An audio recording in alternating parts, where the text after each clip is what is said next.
In this video, what I'm going to discuss are some basic terms that we need to be able to have in hand in order to do, first of all, Euler graphs and a little bit later Hamilton graphs. In here, I have some examples already drawn for us, and the first one is just this single dot, which we refer to as a vertex. If I refer to more than one, we'll call them vertices, but when I'm saying vertex or vertices, I'm just referring to those dots. In the second case here for A and B, this is referred to as an edge.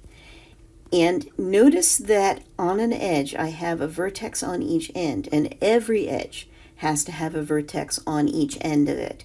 So I'm allowed to have vertices, like in the top example, with no edges, but I'm not allowed to use an edge without two vertices. Then finally on this the third one, we have vertices C and D, and notice that C and D have two edges where C is on one end and D is on the other. This is referred to as multiple edges. That's when you have more than one edge connecting the two vertices. And you could have 3 or 4 edges, and we would still call them multiple edges. Now there's an odd thing over here. We have an edge where C is both the beginning point and the end point of the edge, and that's referred to as a loop. We're not going to use loops very much in the Euler circuit section, but I did want you to know what one was. For each of the second two graphs, what we have is something referred to as a degree.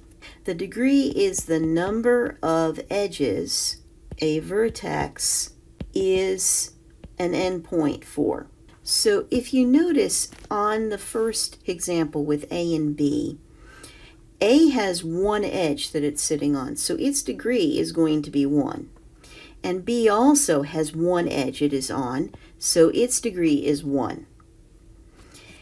In the second example here for D, we have two edges that D is a part of. So that means that D is a degree 2 vertex. C is a little more interesting in that we've got two edges CD, so that would be a degree 2. But now we have this loop, and C is both the starting point and the ending point for that loop. So that's 2 more. And so the degree for C is 4. Now, what we want to do is we want to characterize these vertices. In the first case, when A and B both have degree 1, that's an odd number. So we're going to refer to those as odd vertices. And those are vertices where the degree is an odd number. On the other hand, for C and D, their degree is even, so we'll refer to those as even vertices. So again, for this instance, odd vertices, the example is A and B here because each of those had degree 1. And for even, the example is C and D because 2 and 4 are even. That is everything you need to know in order to begin group assignment 1. Thank you.